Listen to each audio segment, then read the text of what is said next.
What's happening, folks? Welcome back to the channel. It's the starting 11 prediction for tomorrow's game at Celtic Park against Hearts, and we come into after that 2-1 victory at Dundee last weekend. And if you remember last week's starting 11, I said I just don't want another game like that semi-final, but you know they're all going to be like that, don't you? They're all going to be tight, nervy, clinging on towards the end sometimes as well, no doubt. Last weekend you were just looking for a nice, convincing, comfortable win that can boost the confidence going into these remaining games, but we got another edgy, nervous, unconvincing victory. And listen, the 3 points all count the same, but as I say, you're just looking to settle the nerves, but that performance last weekend didn't really do it. I thought we didn't do a great deal in the game. I thought we played we had a good start, first 10-15 minutes, then we played relatively slowly, and that sort of sluggishness crept in again. Two absolutely brilliant goals for James Forrest, the first one particularly, but if you think about the other chances we created from open play, it wasn't like we missed chance after chance and we should really have blown Dundee away. We didn't create very much at all, and we got a wee bit nervous at the back. We gave away some cheap free kicks towards the end, and obviously he does own goal, putting it to a 1-goal margin obviously made everybody nervous, and you could see that was there. But having said that, the team did navigate the last 5-10 minutes more comfortably than I thought they might have, because a 2-1 lead after he does own goal, you're thinking it's going to be an onslaught here, going to be absolutely clinging on. Joe Hart might need to make a couple of saves, but to be fair, we restricted Dundee relatively bit, but it's just clinging on to that 1-goal lead this late in the season with a 3-point lead at the top of the table. The last 10-15 minutes still felt like 3 years. Tomorrow against Hearts, they've obviously taken 6 points off us this season. The 2-0 defeat at Celtic Park in December, and then that 2-0 defeat at Tynecastle in the controversial game where Yang was sent off and we get a penalty, they get a penalty, and the sending off really killed the game for us that day. But there's no doubt that Hearts have been a problem for us this season. They don't have a great deal to play for, given that third is basically sewn up for them.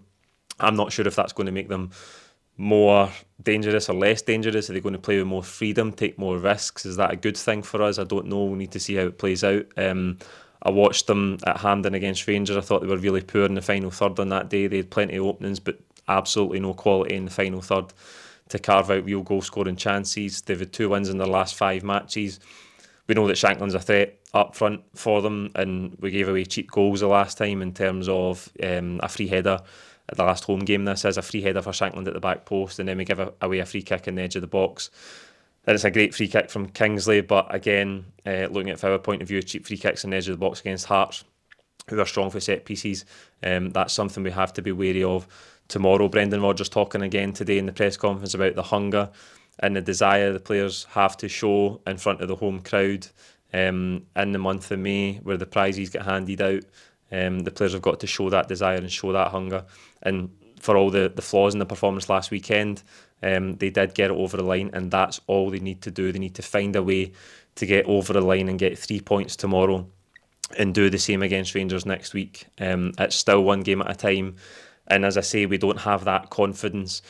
Like, we've had 1 or 2 games this season where you think, well, that'll boost the players' confidence and hopefully we can go on a run of real convincing, cohesive performances. Now, it's never really materialised all season, so it's not going to materialise now. You wouldn't think, with only 4 or 5 games left to play in all competitions, so we've just got to find a way to get through it and make sure that we show that desire and we show that hunger to go and win these football matches. We've got the quality for it, but we need to work, and we absolutely cannot put in anything like the performance that we had the last time Hearts came to Celtic Park. That was one of the worst home performances I've seen from a Celtic team in my entire life. So we've got to have that intensity and desire for the first whistle tomorrow. And if you're going to the game, please do whatever you can to contribute to the atmosphere. It'd be brilliant to get a really intense, positive atmosphere the next 2 weeks to try and push the team over the line in this title race. We'll get to the team then, and we'll start in goals, as we always do, with Joe Hart. Again, as I say, last weekend, nothing he can really do, but he does own goal. Either just takes a mad swipe at it, it bobbles up, hits him in the shin, and just totally wrong foots Joe Hart. And as I say, late in the game, they'd 1 or 2, in fact, they had a flurry of corners at the start of the second half, but they'd 1 or 2 long free kicks into the box towards the end of the game, and while I think defensively our marking could have been better, Joe Hart wasn't called into action too often. in that last 5 or 10 minutes. Back four, Johnston, Carter Vickers, Scales and Taylor. I don't think Carter Vickers had his absolute best day last weekend against Dundee either. I thought Scales at times, to be fair to him, defended well at points in the game, but again really slack on the ball, trying to build attacks for us. I think Dundee's best chance is a header, best chance in the first half is a header at the back post that comes for Scales, dribbling the ball up the pitch, gives away a really poor pass, he's out of position, chasing it everywhere. It's a poor reaction from our midfield as well, but Dundee work the ball left out wide and it comes into our back post, and the Dundee player gets a header on it behind Liam Scales. A new 4-year contract for him today. Moving on, midfield, there's a big decision for the manager to make tomorrow. Callum McGregor did look way off it last weekend. I think that usual intensity that we've come to associate with McGregor over the years is missing. I think this injury is obviously going to be causing him problems. He's had some games back now, and you would think that if he could just get back to that level of intensity and sharpness easily, he would have done it by now, but it's not quite materialised yet. So I think on that basis, I've gone with Awata. I think Brendan Rodgers might put Awata in from the start. Listen, McGregor, you need his experience, you need his leadership.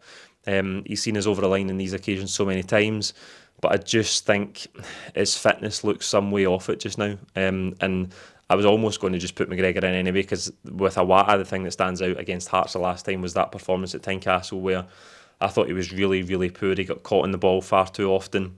Shankland into the goal, ruled out for offside on a VAR check. And it all comes from Awata just taking far too long on the ball, too many touches. He's not aware of the Hearts player behind him. He gets robbed. He can't have any of that tomorrow. I did think he helped us in the game last weekend, though, to be fair. When he came on, he gave us a bit of strength. He was breaking things up in midfield for Dundee, and he helped us regain control of the game, which I think was a real problem for us at the start of that second half. Again, he might let you down on the ball at times, but his off the ball work was really good in terms of getting the ball back for us, regaining possession and trying to get his control. So I've just went with Awata. It's a toss of a coin. I would like to see McGregor, if he's deemed to be fit enough and sharp enough to contribute. Ahead of them, obviously, Matt O'Reilly and Rio Hatate. The big decisions, I suppose, again, are in the front three, and particularly in those wide positions. The player in focus this week is Nicholas Kuhn. He's played 10, 15 matches now for Celtic. I think that's sort of, while it's not a huge sample size as they call it, it's enough games that you can start to draw some conclusions on what his style of play is, what he can offer to the team. And I think so far he's underwhelmed.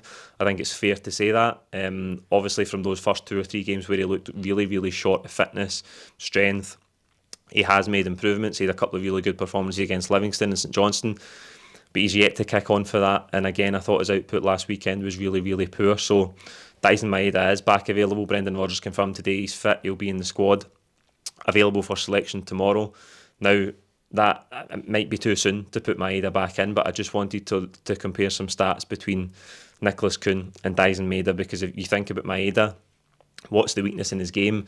It's his technical quality, his creative output, is when he gets in crossing positions, his final ball's so dreadful at times, even sometimes in scoring positions.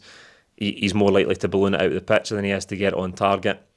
And so I wanted to just look at some stats to compare the output of these players. And so if you look at the cross accuracy for Kuhn in Scottish Premiership matches so far is around 18%. The cross accuracy for Dyson Maeda is just above 20%. So that is quite remarkable, really, because you really associate Maeda's crossing. You think it's really poor just off watching it.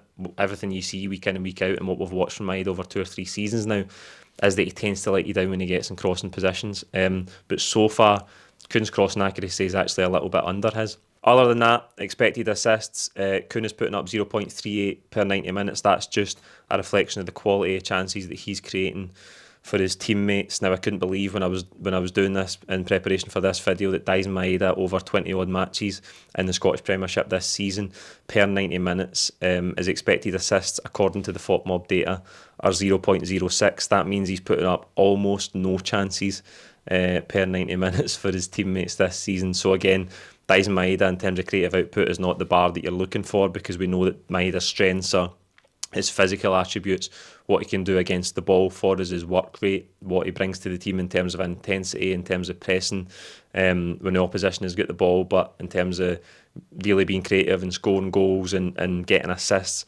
he's not great. So Kuhn does lead in that front. But the other stat I looked at was the number of times each player's been dispossessed, and I'm going to list off some of the other wide players as well to provide some context here.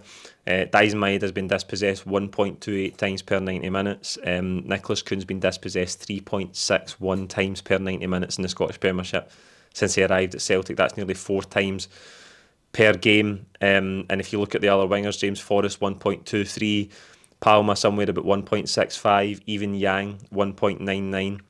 So Kuhn is comfortably the worst in terms of surrendering possession when he's on the ball. And I think if you look back at that performance against Dundee last week, there was so many times he had the ball and there was next to no output. He got in really good positions, one-on-one against the Dundee left-back in the first half, 3, 4, maybe 5 times, and there was nothing at the end of it. He's got to do a lot more for me. Nicholas Kuhn coming to the club for £3.5 million in January.